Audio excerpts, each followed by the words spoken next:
Et je suis content d'être ici.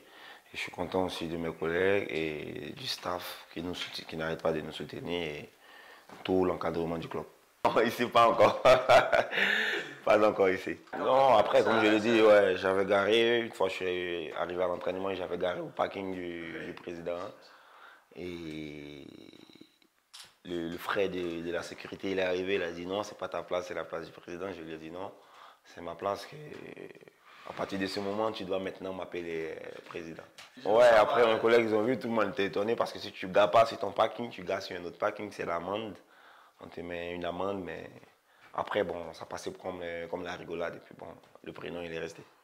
Je dirais que la continuité du travail et aussi la confiance du coach et de mes collègues, je dirais que c'est ce qui est en train de faire des effets. Donc, on continue dans cette dynamique et cette logique de continuer à travailler, de continuer à bosser pour donner tout le temps, quand l'opportunité s'ouvre, pour montrer de quoi tu es capable. Bon, après, je dirais, c'est deux footballs beaucoup différents, qui ne sont pas les mêmes. Donc, ici, tu vois que les gens ils travaillent plus avec le ballon, ils sont beaucoup techniques. Et ici, la particularité, c'est gagner, mais pendant que tu gagnes, il faut aussi dominer le jeu. Donc, il faut conserver le ballon, il faut faire tourner l'adversaire. Donc, et pourtant, au Milan, c'était différent, c'était direct. Fallait faire le résultat dans un premier temps. Donc, je dirais qu'il y a une différence. Par contre, ça ne change pas parce que dans le football, pour faire la remarque, faut gagner. Ouais, c'est clair, c'est clair. Tout joueur peut-être aspire à jouer. Quand tu joues, tu es épanoui. Et quand tu joues, tu es beaucoup heureux. Donc, logiquement, c'était pas facile quand je jouais de moins en moins. Et avec le temps, avec le travail, avec mon entourage qui ne cessait de me donner la force, et aussi même l'entraîneur pendant que je ne jouais pas, qui me donnait pleine de confiance et qui me disait de continuer à travailler et tout. Donc c'est ce qu'on continue de faire. Donc il ne faut pas dormir sur ses lauriers. Il faut continuer de bosser, il faut continuer de persévérer pour que tu ailles de l'avant. Ouais, déjà mentalement, j'étais déjà préparé que ça allait être un autre challenge, un autre pays et une autre vision de voir les choses. Donc mentalement, j'étais déjà préparé comme je le suis même actuellement. Je suis tout le temps préparé mentalement. Donc je sais que, et surtout dans notre métier, les choses peuvent changer d'un moment à un autre.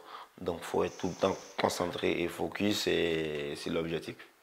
Ouais, je peux dire oui parce que quand tu as une enfance où tu admires des grands joueurs et peu de temps après, peut-être 8 ans, 9 ans, 10 ans après, ton téléphone il sonne et c'est des appels auxquels tu t'attends pas. Donc déjà quand tu prends le téléphone, tu es déjà impressionné et puis bon après, tu as un grand, très grand joueur en face qui essaie de te convaincre avec son projet et tout. Et je crois que tu ne peux qu'être heureux. Et après réflexion et aussi quelques conseils, j'ai sauté sur l'opportunité. Ouais, ça fait plaisir. Ça fait plaisir quand tu as des félicitations, quand tu as des récompenses de ton comportement et qui régénèrent un peu sur tout ton entourage.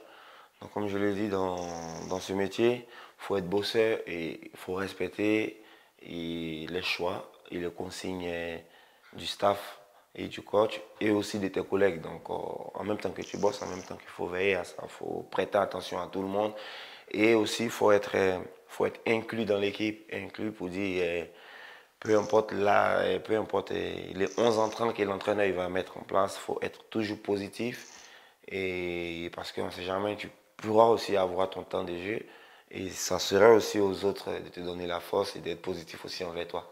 Donc c'est cet esprit-là que j'ai. Non, mais après, pour avoir un beau physique, il faut une bonne récupération.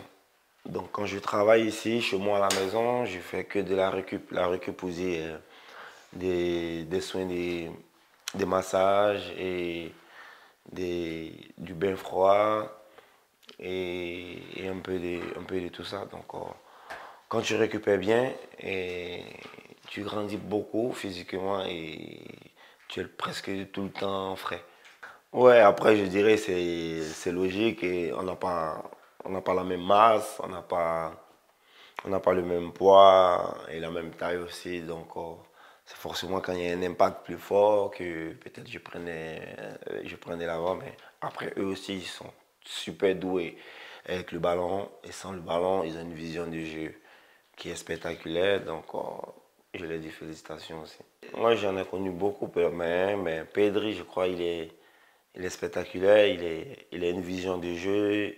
Il est dompé du ballon. En un mot, il est magique.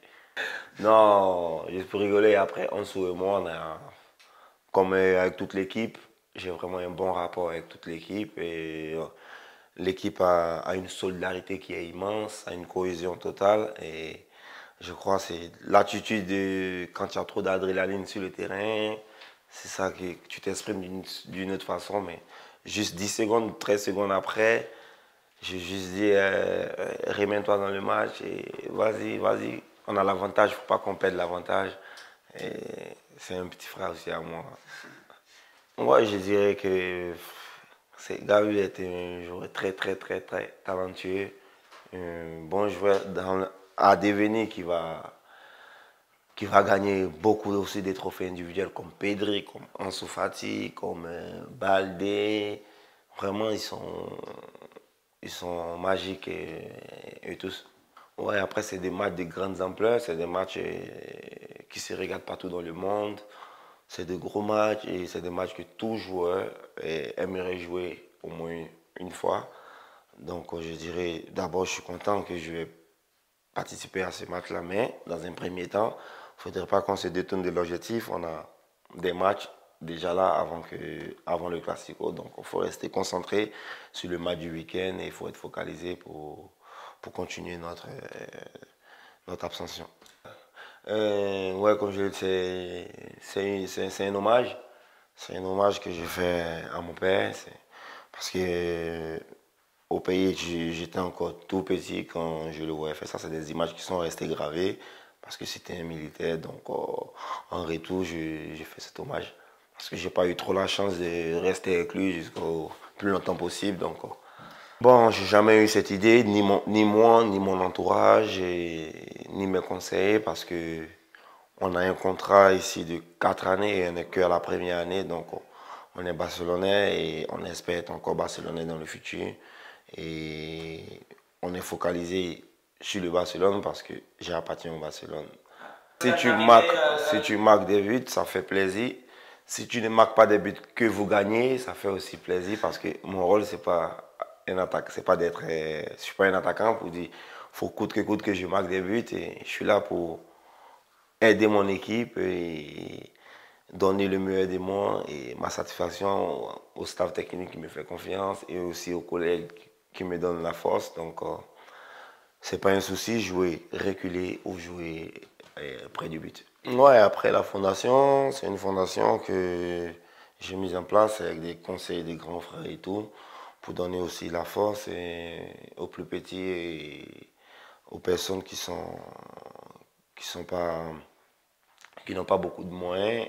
C'est une façon à moi de les aider parce que aussi ces moments-là, on les a connus, c'est des situations qu'on a vécues, donc on sait qu'elles ne sont pas faciles, donc elles sont très difficiles. Donc en retour, on essaye aussi de partager, aussi de participer aussi à l'évolution du pays. Donc je dirais la Fondation Franck ici continue de travailler, continue de faire du bien en Côte d'Ivoire et pourquoi pas demain s'expatrier un peu partout dans toute l'Afrique ou dans tout le monde entier. C'est l'objectif et on continue dedans.